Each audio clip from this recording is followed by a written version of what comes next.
बच्चों आज से हम लोग स्टार्ट करेंगे खिलजी वंश। तो सभी बच्चों ध्यान से दें, आज सभी बच्चे ध्यान से देखें, आज हम लोग स्टार्ट करेंगे खिलजी वंश। सो गुड मॉर्निंग दोस्तों, good morning student. Actually problem ये हुई कि थोड़ा सा क्लास इरेगुलर हो गई और 3 से 4 दिन का गैप हो गया। अब हम ये गैप नहीं होगा, थोड़ा ज़रूरत का कुछ काम पड़ गया तो इसलिए मैं क्लास प्रॉपर नहीं ले पाया। बट अब आइंदा से ऐसा नहीं होगा और क्लास प्रॉपर रेगुलर वे में होगी। तो सभी बच्चों जल्दी से क्लास को बहुत सीरियसली लें और मैं डेली क्लास अब कंटिन्यूस रखूँगा। क्लास लेट नहीं होगी और ना ही क्लास इरेगुलर होगी, ना ही इंटरप्टिव होगी। ठीक है बच्चों। तो सबसे पहला आते हैं, जो आज हमको पढ़ना है वो है खिलजी वंश। खिलजी मूलतः तुर्क थे, लेकिन इनके जो पूर्वज थे वो अफगानिस्तान में आके बस गए। जो खिलजी थे वो मूलतः क्या थे? तुर्क थे, लेकिन इनके पूर्वज जो थे वो अफगानिस्तान में बस गए। इन्होंने अफ़गानी रीति रिवाज, अब कोई इंसान कहीं आकर बसेगा तो ऑब्वियस ही बात है वहीं के कस्टम्स और संस्कृति को अपनाएगा भी। तो इतिहासकारों का मानना है कि अफ़गानी रीति रिवाज और संस्कृति को भी इन्होंने अपना लिया था। इतिहासकारों के अनुसार इसे खिलजी क्रांति भी कहते हैं और खिलजी क्रांति की वजह से तुर्क श्रेष्ठता की मनोवृत्ति को भी आघात लगा है। क्योंकि जो खिलजी मतलब जो तुर्क थे वो अपने आप को श्रेष्ठ मानते थे। खिलजी शासकों ने साम्राज्यवादी नीति को अपनाया। साम्राज्यवादी का मतलब होता है अपनी राज्य का विस्तार करना। और खिलजी शासकों ने धर्म को राजनीति से अलग भी रखा। खिलजी शासकों ने धर्म को राजनीति से अलग रखा। सांस्कृतिक इनके योगदान भी थे। तो पहला इनका जो शासक होता है वो है जलालुद्दीन खिलजी। 1290 से 1296 यानी कि 6 सालों के लिए सत्ता पे रहता है। 1 वर्ष तक किलो खरी को अपना केंद्र बनाया इसने बलबन के सिंहासन का प्रयोग नहीं किया। गुलाम वंश का अंतिम शासक यही था बलबन। इसने मलिक छज्जू के विद्रोह को माफ़ भी कर दिया। और मलिक छज्जू कौन था? बलबन का भतीजा था। इसने सूफी संत सिद्दी मौला को मृत्युदंड दिया। इसने दीवाने वक्फ यानी व्यय विभाग की स्थापना की। मंगोल नेता अब्दुल्ला ने भारत पर आक्रमण किया, लेकिन जलालुद्दीन खिलजी ने उसे पराजित कर दिया। मंगोल नेता अब्दुल्ला ने भारत पर आक्रमण किया, लेकिन जलालुद्दीन खिलजी ने उसे पराजित किया। मंगोल नेता उलूग खां दिल्ली में बस गया। और इन्हीं के ये जिस एरिया में बसे थे वही आज मंगोलपुरी के नाम से जानी भी जाती है। इन्हें नवीन मुसलमान भी कहा जाता है। इसने क्या किया? दिल्ली के ठगे और चोरों को दावत दी और दिल्ली से उठा के बाहर भेज दिया। अलाउद्दीन खिलजी जो था इसका सगा भतीजा, उसने दक्षिण भारत में देवगिरी पर आक्रमण किया। अलाउद्दीन खिलजी जो था उसी ने जलालुद्दीन की हत्या भी कर दी। अब खिलजी वंश का सबसे वीर और क्रूर शासक सत्ता पे आता है अलाउद्दीन खिलजी, 1296 से 1316 तक। इसके बचपन का नाम था अली एवं गुरशास्प। इसका पालन पोषण इसके चाचा जलालुद्दीन खिलजी ने किया था। यह कड़ा एवं माणिकपुर का सूबेदार था। दिल्ली प्रवेश के समय इसने जनता में धन बांटा। इसके 2 ही सपने थे, एक तो विश्व विजय यानी सिकंदर शाही बनना चाहता था और नया धर्म भी लाया ये। काजी मुंगीस यानी मुंगीशुद्दीन के साथ इसका संवाद काफ़ी प्रसिद्ध है। इसके समय कुछ विद्रोह भी है। नवीन मुसलमानों का विद्रोह, जिन्हें हम मंगोल कहते हैं, मंगू खां का विद्रोह, अख्त खां का विद्रोह, हाजी मौला का विद्रोह रोकने के लिए अलाउद्दीन खिलजी ने कुछ सुधार किए। पहला, इसने अतिरिक्त आय के स्रोतों को समाप्त किया। अगर आपको किसी का विद्रोह है तो उसकी सबसे पहले उसको फाइनेंशियली जोड़ देते हैं, तो इसने सबसे पहले क्या किया? आय के स्रोतों को समाप्त कर दिया। शराब की गोशियों पर इसने प्रतिबंध लगा दिया। अमीरों में वैवाहिक संबंध खिलजी की अनुमति से ही संभव थे और गुप्तचर व्यवस्था को दुरुस्त कर दिया। इसका पहला अभियान 1299 में इसने 2 अभियान चलाए, गुजरात अभियान और जैसलमेर। गुजरात अभियान जब इसने चलाया उस समय वहाँ का शासक था कर्ण बघेल और उसकी पुत्री देवल रानी, वो देवगिरी चले गए और इसकी जो पत्नी थी कमला देवी, उसने अलाउद्दीन खिलजी से विवाह कर लिया। तो इसने, अगर आप ध्यान दें, हर 2 साल में अपना एक अभियान चलाया है। तो फिर जैसलमेर के बाद रणथंभौर, फिर चित्तौड़, फिर मालवा, शिवाड़ा, जालौर। दक्षिण भारत में भी इसने अभियान चलाया। दक्षिण भारत में इसने जितने अभियान चलाए उन सबका नेतृत्व इसके सेनापति मलिक काफूर ने किया है। मलिक काफूर ने जब वारंगल काकती वंश पर अभियान चलाया तो उस समय वहीं के शासक जो थे प्रताप रुद्रदेव ने, उन्होंने मलिक काफूर को कोहिनूर का हीरा गिफ्ट किया था। इसका सबसे सफल अभियान रहा मदुरै अभियान। उस समय वहाँ पे वो शासन जो था वो पांड्य वंश का था। सर्वाधिक लूट इसको वहीं मिली। वीर पांड्य ने तो अधीनता स्वीकार ही नहीं की इसकी। फिर इसने कुछ सैनिक सुधार किए। सैनिक सुधार में इसने सबसे पहला सुधार क्या किया, इसने सेना को नियमित कर दिया, मतलब रेगुलर सेना बना दी, और वेतन भी देना आरंभ कर दिया। अब जब वेतन दोगे तो खुम्स में हिस्सेदारी घटानी होगी, तो इसने खुम्स में हिस्सेदारी, पहले सेना की 80% थी, सुल्तान की 20%, इसने उल्टा कर दिया। अब इसने सेना की कर दी 20% तो सुल्तान की कर दी 80%। इसने सैनिकों का हुलिया लिखवाना प्रारंभ किया। अलाउद्दीन खिलजी ने सैनिकों का हुलिया लिखवाना आरंभ किया। इसने घोड़ों को दागना भी आरंभ किया। अब आते हैं कुछ राजस्व सुधार। राजस्व सुधार में जो इसका सबसे बड़ा योगदान पहला इसने भूमि की पैमाइश करवाई, जिसे मशाहत कहा जाता है। इसने भूमि की पैमाइश करवाई, जिसे मशाहत कहा जाता है। इसने भू राजस्व दर को बढ़ाकर 50% कर दिया। इसने एक विभाग की स्थापना की, दीवाने मुस्तखराज, यानी राजस्व विभाग। इसने एक विभाग की स्थापना की, दीवाने मुस्तखराज, राजस्व विभाग। यह बकाया भू राजस्व कर वसूलता था। इसने 2 नए कर लगाए, चरी कर, घरी कर। चरी कर और घरी कर। बाजार सुधार, वस्तुओं के दाम नियंत्रित किए गए। वह इसके बाजार सुधार क्या थे, इसने वस्तुओं के दाम नियंत्रित किए। सभी व्यापारियों को बदायूं द्वार के पास इसने स्थापित कर दिया। सभी व्यापारियों को बदायूं द्वार पर इसने स्थापित किया। बाजार को 3 भागों में इसने विभाजित किया। बाजार को 3 भागों में विभाजित किया। सराय, अदल, मंडी, दासों व जानवरों का बाजार, इसने बेसिकली 3 भागों में इसे विभाजित किया। इसने जो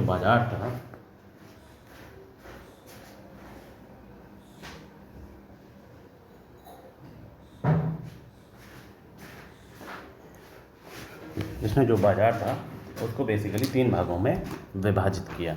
पहला सराय अदल, दूसरा मंडी, दासों व जानवरों का बाजार। बाजार सुधार हेतु इसने विभाग की स्थापना की, जिसका नाम दिया दीवाने रियासत। और दीवाने रियासत की एक शर्त थी कि जिस व्यापारी को व्यापार करना है उसे पंजीकरण करवाना ही होगा। फिर इसने एक सहनाय मंडी, जो पुलिस अधिकारी होता था। फिर बरीद मुनियान, यानी गुप्तचर। फिर परवाना नवीश, यह महंगी वस्तु खरीदने का लाइसेंस देता था। अब इन सबकी जानकारी जिन स्रोतों से मिलती है वो कुछ इस तरह है। अमीर खुसरो का ग्रंथ है खजाइन उल फतूह, जियाउद्दीन बरनी का है तारीख़ फ़िरोज़ शाही, इब्न बतूता है रहला, अबू बकर इशामी फुतुल उश सलातीन। इसके समय 4 खान थे, जफ़र खान, नुसरत खान, उलूग खान और अलप खान। तो ये बात याद रखना, अलाउद्दीन खिलजी के समय 4 खान थे, जफ़र खान, नुसरत खान, उलूग खान और अलप खान। इसके प्रमुख प्रसिद्ध जो सेनापति थे वो 2 थे, गाजी मलिक और मलिक काफूर। इसने मंगोलों को कई बार पराजित किया, गाजी मलिक ने। मलिक काफूर क्या था, यह गुजरात का हिंदू था, यह एक किन्नर भी था। और एक बात आप लोग याद रखना, इसके अलाउद्दीन खिलजी के साथ शारीरिक संबंध भी थे, प्लस इसने ही अलाउद्दीन खिलजी को जहर दिया, जिससे वो जहर का असर धीरे धीरे होता गया, अलाउद्दीन खिलजी खत्म हो गया। गुजरात अभियान के समय नुसरत खान ने इसे भड़ौच बंदरगाह से 1000 दिनार में खरीदा था, इसलिए इसे 1000 दिनारी भी कहा जाता है। मलिक काफूर के कहने पर अलाउद्दीन खिलजी ने अपने पुत्रों खिज्र खां व शादी खां की हत्या करवा दी और मुबारक खिलजी को जेल में डाल दिया। सर्वाधिक मंगोल आक्रमण अलाउद्दीन खिलजी के समय ही हुए हैं। अब है शिहाबुद्दीन उमर, ये मलिक काफूर की मदद से शासक बनेगा। मुबारक खिलजी ने मलिक काफूर की हत्या करवा दी। अब मुबारक खिलजी सत्ता पे आते हैं 1316 से 1320, 4 साल के लिए। एक तो ये शराबी प्रवृत्ति का था, इसने स्वयं को खलीफा भी घोषित कर दिया। इसने निजामुद्दीन औलिया के अभिवादन को अस्वीकार किया। और ये सबसे बड़ी महिलाओं के कपड़े पहनता था। खुसरब शाह और खुसरो ने इसकी हत्या कर दी। खुसरब शाह यह भारतीय मुसलमान था, इसने स्वयं को पैगंबर का सेनापति घोषित किया। यह भारतीय मुसलमान था और इसने स्वयं को पैगंबर का सेनापति घोषित किया। यह एक भारतीय मुसलमान था और इसने स्वयं को पैगंबर का सेनापति घोषित किया। इसके विरोधियों ने इस्लाम खतरे में है के नारे लगाए। इसने सूफी संत निजामुद्दीन औलिया को 5 लाख टंके भेंट किए थे। गाजी मलिक ने तुर्कों की सहायता से इसकी हत्या कर दी थी। ये बात आप लोग याद रखिएगा। अब अगला वंश है तुगलक वंश। आप सभी लोग ध्यान दें, अगला वंश है तुगलक वंश। तुगलक वंश 1320 से 1414 तक, यानी लगभग 94 वर्षों तक इन्होंने शासन किया। सल्तनत काल में सर्वाधिक लंबा समय तुगलक वंश का है। यह पौराणी तुर्क थे। इनमें पहला शासक है गयासुद्दीन तुगलक, 1320 से 1325, यानी 5 सालों के लिए सत्ता में आके बैठता है। गयासुद्दीन तुगलक 1320 से 1325, गयासुद्दीन तुगलक 1320 से 1325, यानी 5 सालों के लिए सत्ता में बैठता है। इसका वास्तविक नाम क्या था, गाजी मलिक। ये पहला शासक था जिसने अपने नाम के आगे गाजी शब्द का प्रयोग किया। रश्मि मियामी, इसकी एक राजस्व नीति इसने बनाई, उसका नाम था रश्म ए मियामी। इसने भू राजस्व दर को घटाकर 1/10 कर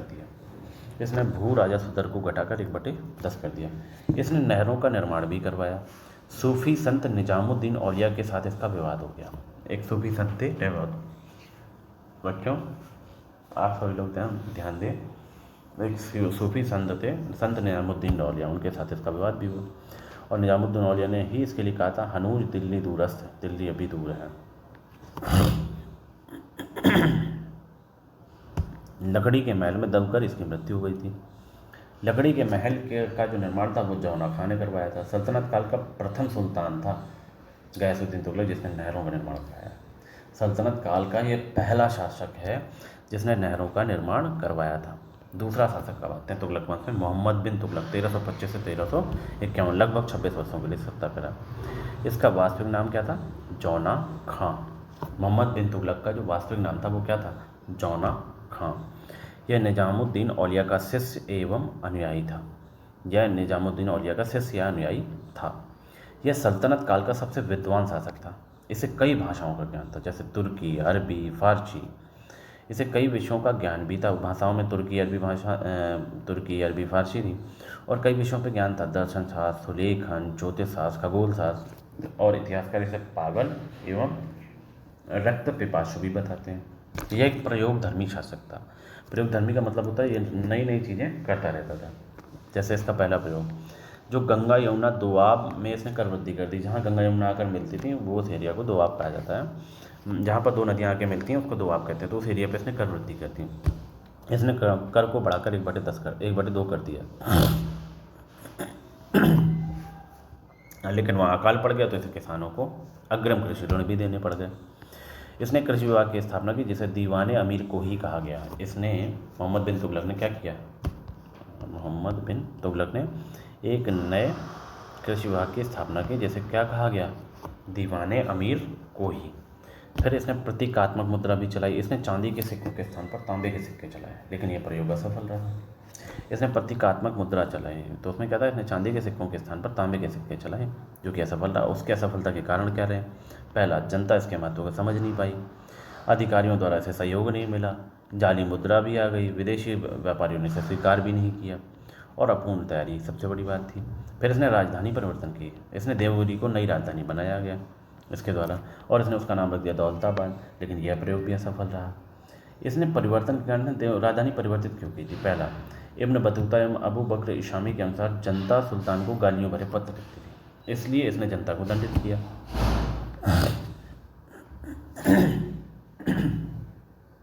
बर्नी के अनुसार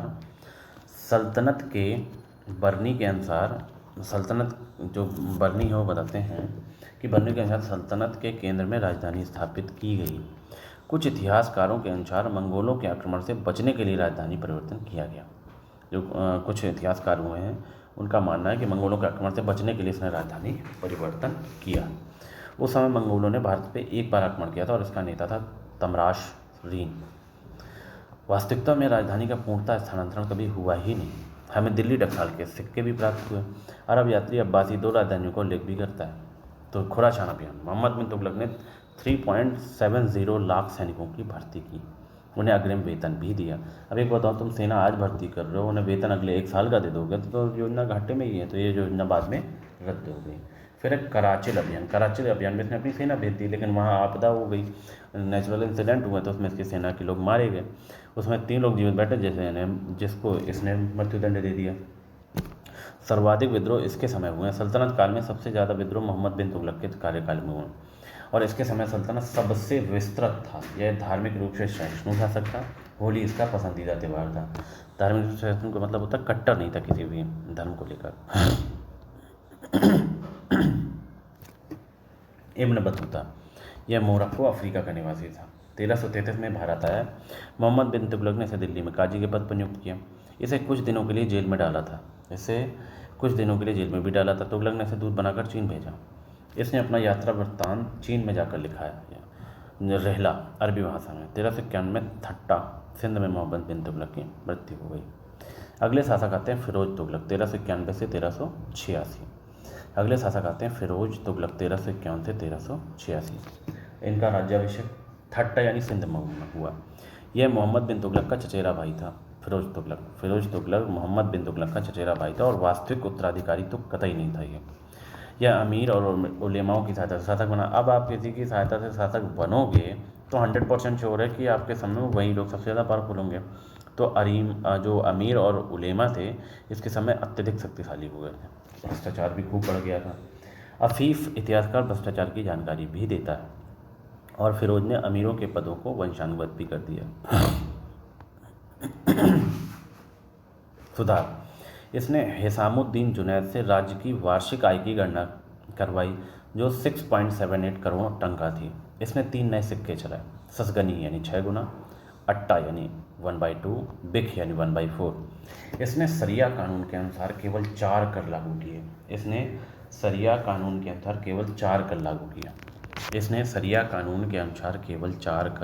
लागू किए। पहला, खुम्स यानी लूट का, खराज यानी भू राजस्व कर, जजिया यानी राजनीतिक कर, जक़ात यानी मुस्लिमों द्वारा दिया गया दान। और जक़ात जो होता है वो मुस्लिमों की आय का 40वां भाग होता है। इसने 33 प्रकार के करों को समाप्त किया जिन्हें अबवाब कहा जाता था।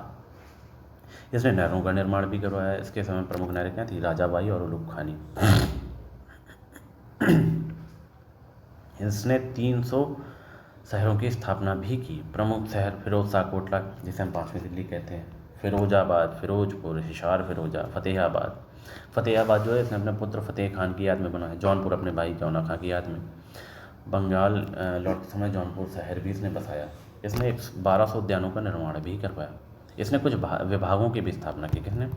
फिरोज तुगलक ने। दीवाने खैरात दान विभाग गरीब मुसलमानों के लिए, दीवाने इस्तिहाक पेंशन विभाग, दीवाने बंदगान गुलाम विभाग, शफा खाना या दार उल शफा यानी चिकित्सालय। इसने एक सिंचाई कर भी लागू किया, हक ए शर्ब। उश्र यानी मुसलमानों की भूमि, उश्री कर यानी उश्र पर लगाया गया कर। अभियान, फिरोज तुगलक अच्छा सेनानायक कभी नहीं था। फिरोज तुगलक जो था वो बहुत अच्छा सेनानायक नहीं था। इसने बंगाल व सिंध पर अभियान भी किए। सिंध अभियान को अत्यंत कुव्यवस्थित अभियान भी कहा जाता है। धार्मिक नीति, इसकी माँ हिंदू थी। इसने ब्राह्मणों पर जजिया कर लागू किया।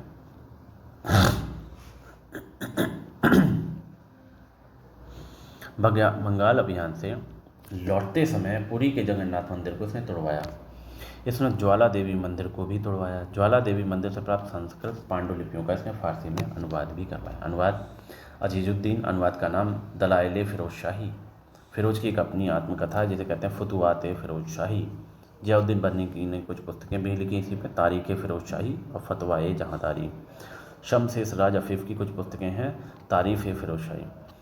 फिरोज के आर्थिक सुधारों का श्रेय उसके मंत्री खाने जहां तेलंगानी को जाता है। और खाने जहां तेलंगानी एक ब्राह्मण था जिसका वास्तविक नाम था कन्नू।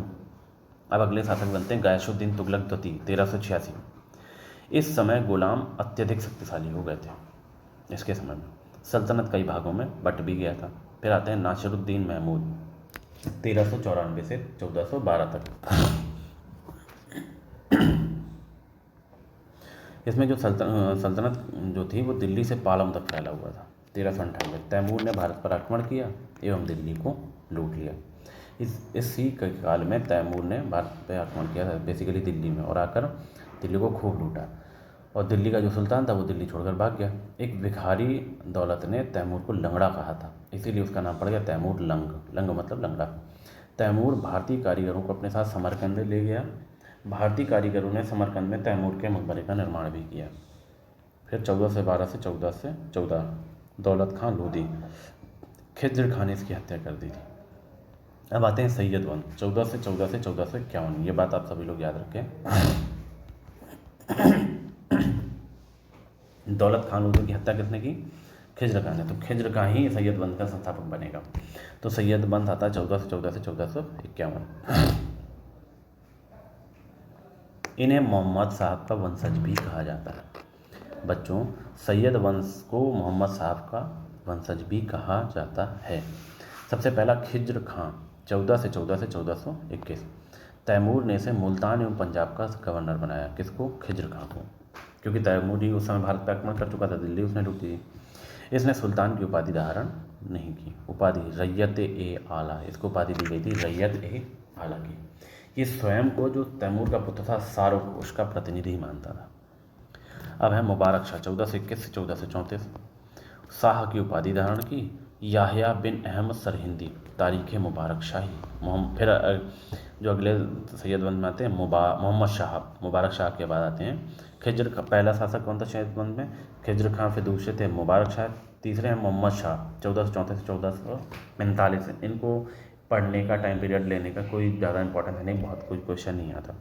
अलाउद्दीन आलम शाह 1445 से 1451, ये सल्तनत का कार्यभार बहलोल लोदी को सौंपकर बदायूं चला गया था।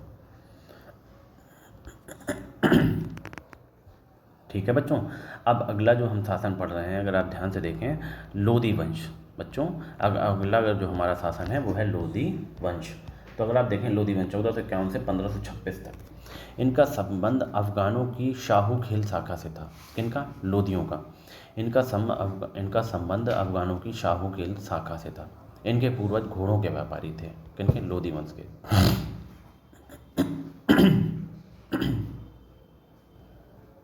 इसमें पहला शासक होता है बहलोल लोदी।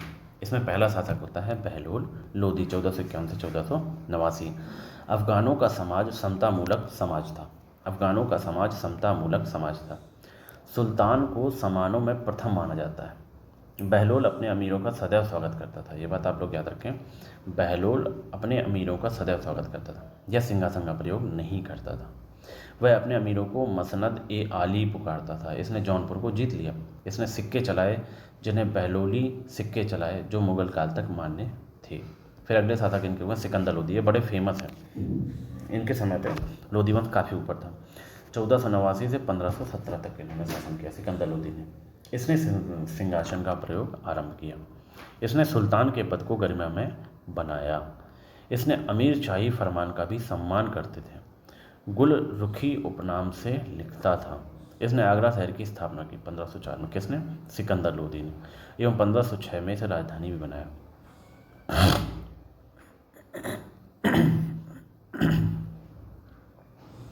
इसने सिकंदरी गज का प्रयोग भी किया। एकमात्र सुल्तान है जिसने खुम्स में हिस्सेदारी नहीं ली। इसने अनाज से चुंगी कर हटा दिया। बस इसका पसंदीदा वाद्य यंत्र था शहनाई। लज्जत ए सिकंदर शाही संगीत ग्रंथों का फारसी अनुवाद कराया इसने। किसके नाम थे? लज्जत ए सिकंदर शाही। किसने? सिकंदर लोदी ने। फिर इसने आयुर्वेदिक ग्रंथों का भी फारसी में अनुवाद किया। फरहंग ए सिकंदरी। कथन, यदि मैं मेरे गुलाम को पालकी में बैठा दूँ तो अमीर उसे उठाने से इनकार नहीं करेंगे। धार्मिक नीति, यह धार्मिक नीति, एक ब्राह्मण को उसने मृत्युदंड दिया। पुरी के जगन्नाथ मंदिर को तोड़वाया।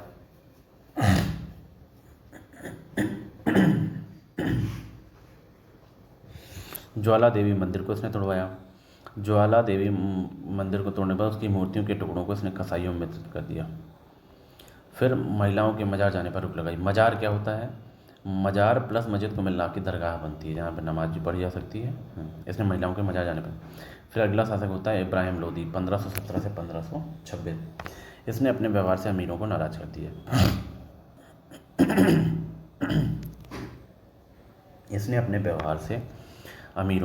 कर दिया। दौलत खान लोदी, पंजाब का गवर्नर जो था, ने बाबर को भारत पर आक्रमण हेतु आमंत्रित किया। अमीर खान लोदी भी सम्मिलित चचा इसका उसमें शामिल था। कथन, मेरे अमीर मेरे शाही खेमे का सम्मान करते हैं। पानीपत का प्रथम युद्ध 1526 में हुआ इब्राहिम लोदी और बाबर के बीच में, और उसमें इब्राहिम लोग पराजित हुआ और युद्ध के मैदान में मारा गया। बस यहीं से, जैसे ही इब्राहिम लोदी मारा जाता है, यहीं से सल्तनत काल ख़त्म होता है और मुग़ल काल का उदय चालू होता है। आप सभी लोग इस बात का ध्यान रखें, यहीं से सल्तनत काल ख़त्म होता है और मुग़ल काल का उदय होना प्रारंभ होता है। बच्चों, अब नेक्स्ट लेक्चर में हम लोग क्या करेंगे, सल्तनत काल जो हमने पढ़ा है, उस सल्तनत काल में जितने भी वंश हमने पढ़े, अब उनकी हम सांस्कृतिक एवं साहित्य कला के बारे में भी पढ़ेंगे। तो अगला लेक्चर जो हमारा होगा वो उनकी साहित्यिक एवं सांस्कृतिक कला से रिलेटेड भी होगा। तब तक के लिए बच्चों मिलते हैं, और आप इस लेक्चर को एक बार ध्यान से पढ़ लें, देन उसके बाद फिर मिलते हैं। तब तक के लिए बेटा गुड नाइट। तब तक के लिए बच्चों गुड बाय, रब्बा खैर, और हम लोग मिलते हैं फिर अगले लेक्चर पे।